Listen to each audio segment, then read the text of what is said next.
नमस्कार मित्रों, मैं विपिन सिंह सरल। इस समय हमारे साथ बात करने के लिए मौजूद है किसान मोर्चा के सुरेंद्र सिंह जी। हम इनसे बात करेंगे, बहुत सारी बातें हैं जो इन्हीं से जानेंगे। सबसे पहले हम इनके पास चलते हैं। सुरेंद्र जी, न्यूज़ 11 में आपका स्वागत है। धन्यवाद। हम आपसे जानना चाहते हैं कि आपकी सरकार जो अब 2022 का चुनाव बहुत करीब है, ऐसे में आप किसान मोर्चा के जिला अध्यक्ष उपाध्यक्ष भी हैं, तो किसानों के लिए क्या व्यवस्थाएं आपकी सरकार कर रही है, आने वाले समय में क्या करेगी? हमारी सरकार तो पहले मैं बताऊं, हमारा जो भौगोलिक क्षेत्र है उसके हिसाब से हमारे क्षेत्र में सबसे बड़ी चीज़ ये है कि किसानों को गन्ना की खेती हमारे यहाँ बहुत ज़्यादा होती है। इसलिए भारतीय जनता पार्टी ने अभी 2 महीने पहले किसान के गन्ना के लिए मूल्य वृद्धि किया और जो मिलें हमारी आज तक भुगतान नहीं दे रही थी, उसके लिए हमारे संकल्प पत्र में माननीय मुख्यमंत्री जी, माननीय राष्ट्रीय अध्यक्ष और हमारे माननीय मोदी जी ने ये निर्णय लिया कि किसानों का भुगतान गन्ने का 14 दिन के अंदर होना चाहिए। यदि नहीं होता तो ब्याज सहित पैसा दिया जाएगा और किसानों की आय को हमेशा दोगुनी करने के लिए प्रयासरत रहती है हमारी सरकार। क्या मानते हैं आप कि आपकी सरकार में किसानों की आय दुगनी हुई है? हाँ, हमारे किसानों की आय दुगनी हुई है। आप खुद ही देख ही रहे हैं कि हमारी जो सरकार है ये प्रारंभ से ही किसानों की सरकार है, गरीबों की सरकार है, गांव की सरकार है और इस गांव, गरीब और किसान की सरकार ने हमेशा किसानों के आय को दुगना करने के लिए हमेशा सहायता प्रदान किया है। चाहे अंग्रेजी खाद हो या हमारी गोबर की खाद हो, उसको बनाने की पद्धतियां हो, उसका प्रचार प्रसार किया जाता है। आज से कुछ ही दिनों पहले पूर्ववर्ती सरकार जो कुछ करती थी उसके लिए लाइन लगानी पड़ती थी किसानों को। आज किसान यूरिया है, डाई है, उनके घर तक पहुंचती है और उनको फ्री मिलती है एक उचित दाम पे। जो पूर्ववर्ती सरकार किसी भी किसान को 500 से ऊपर सब्सिडी नहीं दे पाती थी, आज खाद पे हमारी 1600 रुपये की सब्सिडी। और हमारा जो मूल्य निर्धारण हुआ है हमारे किसान के फसलों का, उसका भी निर्धारण उपज के अनुसार अलग अलग क्षेत्रों में किया गया। 2022 का चुनाव बहुत करीब है। आपके यहाँ 5वें चरण में 27 तारीख को वोटिंग है। आपके विधानसभा में किस तरह से जो आपके क्षेत्रीय विधायक हैं उनके लिए जनता सोच रही है, क्या चाह रही है इस बार जनता? आज मैं आपको एक चीज़ बता दूं, हमारा ये क्षेत्र जो है तरफगंज विधानसभा जो है, यह तरफगंज विधानसभा हमारे क्षेत्र का विकास इस तरीके से माननीय विधायक जी ने किया है कि आज से कुछ ही दिन पहले जब पूर्ववर्ती सरकारें थी तो यहाँ पे बिजली के बल्ब देखने को नहीं मिलते थे। आज स्थिति ये है कि बारिश के महीने में नीचे पानी भरा रहता, ऊपर हमारे बल्ब और ट्यूबलाइट जलते रहते हैं। आज यही से आप यहीं से विकास देख सकते हैं। हमारे क्षेत्र में आज 800 किलोमीटर माननीय विधायक जी द्वारा सड़कें बनवाई गई और हमारे 46 पुल और पुलिया मिला के बनाए गए, 3 बड़े पुल बनाए गए। आज हमारी सरकार द्वारा जो हमारे विरोधी दल हैं वो ये कह रहे हैं कि 300 यूनिट बिजली फ्री देंगे। आज हमारी सरकार हमारे जनता को बिजली मुफ्त में दे रही है और जो बिजली 2 घंटे 3 घंटे के लिए आती थी आज वो 18 से 22 घंटे हमारे ग्रामीण अंचल में आ रही है। और भारतीय जनता पार्टी ने जो विकास किया है, चाहे वो व्यक्तिगत विकास हो, चाहे क्षेत्रीय विकास हो, चाहे गांव गरीब किसान का विकास हो, सबका साथ, सबका विकास, सबका विश्वास के सिद्धांत पे माननीय मोदी जी और योगी जी और हमारे विधायक जी ने इस क्षेत्र का विकास किया है। चलिए, हम राजनीति पे फिर दोबारा आएंगे, बात फिर किसानों की करते हैं। जैसा कि आप कह रहे, विपक्ष लगातार सवाल उठा रहा है आपकी सरकार पर कि किसानों की आय दुगनी कहीं नहीं हुई है, किसानों का शोषण हुआ है, किसानों को कुचलने का काम किया गया है, उनको एमएसपी नहीं दी गई है और उनका धान नहीं बिक पाया है। तो क्या कहेंगे आप? कह रहे हैं जिस तरह से किसानों के आय। आपको मैं बता दूं कि बहुत सारी सरकारें, देश आज़ाद हुआ 1972, लगभग 72 वर्ष 75 वर्ष हो रहे हैं। किसी ने किसान के बारे में सोचा कि यदि किसान को खेत में सिंचाई करनी है तो मोटर कहाँ से खरीदेगा, किसान को यदि बैल खरीदना है तो कहाँ से खरीदेगा, ट्रैक्टर खरीदना है तो कहाँ से खरीदेगा। यदि किसी ने सोचा तो हमारे जो इस राष्ट्र के बड़े नेता माननीय अटल बिहारी वाजपेयी जी ने सोचा था और किसान क्रेडिट कार्ड दिया था।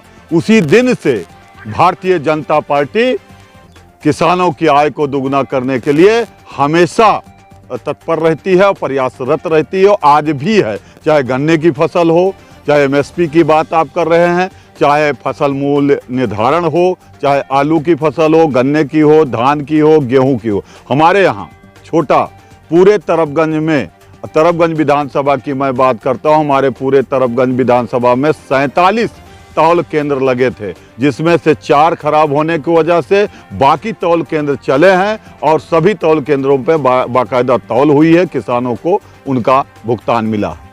जी अभी हम जब आ रहे थे, रास्ते में थे, तो कुछ लोगों से हमने बात किया, किसान ही थे, तो उन्होंने कहा कि इस सरकार में सबसे ज्यादा जो हमें नुकसान हुआ है वो आवारा पशुओं के। जी इनकी कोई व्यवस्था नहीं की गई, तो किसान काफी नाराज दिख रहे हैं। कैसे 2022 में उनको संतुष्ट करेंगे? आज की स्थिति ये नहीं है, ये स्थिति हमारी पूर्ववर्ती सरकार थी, जो भारत में प्रथम दर्जे का नागरिक हुआ करता था। हमारे हिंदुस्तान में हिंदू वो द्वितीय दर्जे का नागरिक बना के ये छोटी छोटी पार्टियां, प्राइवेट लिमिटेड पार्टियां, समाजवादी पार्टी हो, चाहे बसपा हो, चाहे कांग्रेस हो, इन्होंने हम हिंदुओं को द्वितीय दर्जा का बना के रखा था। हमारे हिंदू आज से नहीं, देश आज़ाद हुआ तब से ये मांग करते आए कि हमारी गौकसी बंद होनी चाहिए। हमारी गौ गंगा हमारी माता है, हम इनकी सुरक्षा चाहते हैं। ये सरकार के हमारे पिछले संकल्प पत्र में था, एजेंडा में था, और भारतीय जनता पार्टी जो कहती है वो करती है, जो कहेगी वो करेगी। एजेंडा में हिंदुओं ने शामिल कराया था और गौकसी बंद हुई। हम गौकसी कर नहीं सकते, गाय हमारी माता है, हर व्यक्ति के घर पे रहती है। गाय किसानों द्वारा छोड़ी गई, किसान ही कार्य कर रहे हैं उसका। व्यवस्था की बात कर रहे हैं हम अभी। हाँ, मेरा सवाल अच्छा जी सुने, मैं व्यवस्था की बात कर रहा हूं। किसानों का जो नुकसान हो रहा है उसको कैसे अब हमारी व्यवस्था, जो भारतीय जनता पार्टी हमारी सरकार है, सरकार ने व्यवस्था किया है, हमारे संकल्प पत्र में भी है, और पिछले इस 5 वर्षों में छोटे बड़े जितनी भी ग्राम सभाएं हैं, सब में गोपाल ग्राम के नाम से गौशाला बनाई गई है। ग्राम गोपाल गौशाला के नाम से सभी लगभग हमारे पूरे 156 ग्राम सभाएं तरफगंज विधानसभा में हैं, जिसमें 80 ग्राम सभाओं में वो गौशाला बनी हुई है। और जहां नहीं बनी है, सरकार इस बार आएगी और गौशाला हमारी बनेगी। सभी गौशाला में गौ केंद्र बन रहे हैं और सभी जो हमारे छुट्टा जानवर हैं ये उसमें रहेंगे। उसकी व्यवस्था बहुत अच्छी कर रही सरकार। आपके जो क्षेत्रीय विधायक हैं जी, आपने कहा कि बहुत सारे विकास किए जी, लेकिन कहीं ना कहीं ये राजनीतिक गलियारों में निकल के आ रहा है कि उन्होंने जातगत राजनीति की। कभी नहीं। माननीय विधायक जी के यहाँ कोई छोटा हो या बड़ा हो या गरीब हो, गांव का हो, किसान हो, यदि उनके यहाँ पेड़ा मिलता है, लड्डू मिलता है, तो कुर्सी मिलती है, तो सबको उसी कुर्सी पे बैठना हो। चाहे मेरे जैसे भारतीय जनता पार्टी के नेता पदाधिकारी जाएं, चाहे आप जैसे पत्रकार जाएं, चाहे गांव गरीब किसान जाए, वो भी उसी कुर्सी पे बैठेगा, वही लड्डू खाएगा। कोई जाति नहीं। भारतीय जनता पार्टी का सिद्धांत है सबका साथ, सबका विश्वास, सबका विकास। हमारे यहाँ कोई जातिवादिता है ही नहीं। विपक्ष दावा कर रहा है कि 2 चरण के चुनाव हुए हैं, वहां हमने शतक लगा लिया है, तीसरे चरण में हम भाजपा को क्लीन स्वीप करेंगे। क्या कहेंगे? उनका दावा तो एकदम खोखला है। और अखिलेश जी जो दावा करते हैं, अखिलेश जी का दावा है जो ना तो धरती पे है ना आसमान पे है। उनको खुद ही नहीं पता कि हम कह क्या रहे हैं, बोल क्या रहे हैं और किस आधार पे बोल रहे हैं। जो 2 चरण के चुनाव हुए हैं, दोनों चरण के चुनाव में पूर्ण बहुमत से हमारी सीटें आ रही हैं और पूरी सीटों में हमारी 1-2 सीट तो मैं नहीं कह रहा हूं, लेकिन बाकी सीटें पूरी भारतीय जनता पार्टी जीतेगी और अच्छे वोटों से जीतेगी। और हमारी सरकार 330 से पार जाकर और हम पूर्ण बहुमत में सरकार बनाएंगे। आपके विधानसभा की बात करें, यहाँ तो लोग बता रहे हैं कि साइकिल की रफ्तार बहुत तेज चल रही है। हमारे यहाँ साइकिल कब की पंचर हो गई। आज तक साइकिल ना चली है, ना साइकिल चलेगी तरफगंज विधानसभा में। कभी हुआ था जमाने में साइकिल चल गई थी, अब साइकिल का कोई है ही नहीं। हमारे यहाँ कोई प्रतिद्वंदी ही नहीं है। पूरी जनता भारतीय जनता पार्टी की है, योगी मोदी की है। माननीय प्रेम नारायण पांडे जी ने जो विकास किया है, हमारे यहाँ विकास का मुद्दा है। हमारे यहाँ साइकिल कहीं नहीं है, दूर दूर तक नजर नहीं आ रही है। ना तो प्रत्याशी कहीं इस क्षेत्र में कभी आया। मैं लोकल प्रत्याशी की बात कर दूं, समाजवादी पार्टी के जो माननीय प्रत्याशी महोदय हैं, वो यहाँ से जिला पंचायत सदस्य थे। 5 वर्षों तक कभी किसी व्यक्ति के यहाँ मुंडन, छेदन या न्योता या त्योहार पर किसी व्यक्ति के घर नहीं दिखाई दिए। वो मुंह दिखाने लायक नहीं है। तरफगंज विधानसभा में 2-2 जगह से वो जिला पंचायत सदस्य थे, वो एकदम खत्म है, शून्य है, उनका कोई मतलब ही नहीं है। भारतीय जनता पार्टी 1.5 लाख से पार इस बार यहाँ जीतेगी तरफगंज विधानसभा।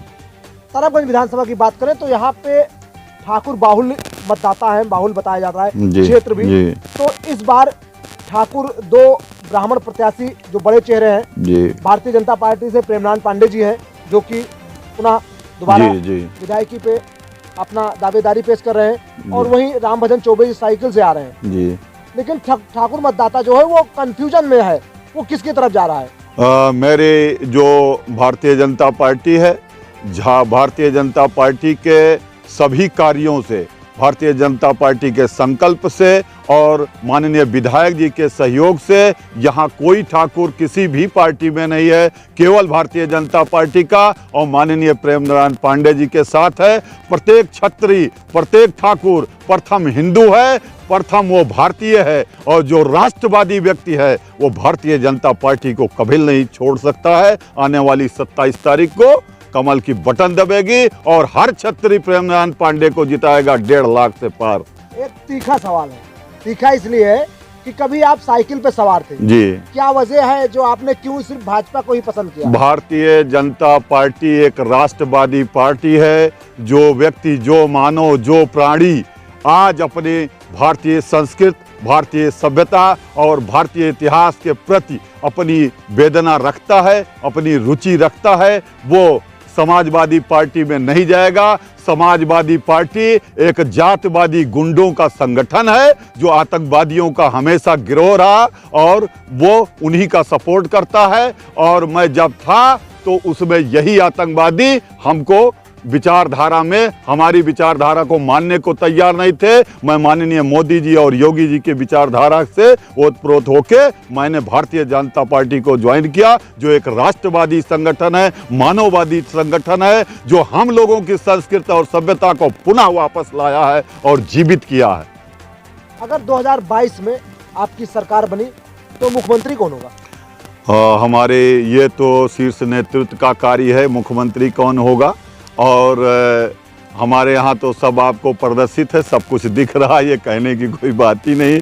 ये तो शीर्ष नेतृत्व हमारा एक, हमारी कोई प्राइवेट लिमिटेड कंपनी तो है नहीं कि मुलायम के लड़के होंगे और फिर अखिलेश का लड़का होगा, फिर बसपा से बहन जी का भतीजा होगा। हमारे यहाँ सब नहीं है। हमारे यहाँ बहुत विशाल एक समुद्र सा संगठन है, जो विश्व का सबसे बड़ा राजनीतिक, मानवतावादी और प्रेम का संगठन है। हमारे यहाँ लोगों की एक संगठित व्यवस्था है। उस व्यवस्था, लोकतांत्रिक व्यवस्था के तहत हमारे यहाँ मुख्यमंत्री के नाम का चुनाव होता है और हमारा मुख्यमंत्री बनता। हमारा प्राइवेट लिमिटेड कंपनी नहीं है कि इसका मतलब यह है कि योगी जी के चेहरे पर संदेह है? कोई संदेह नहीं है, ये संगठन का कार्य है।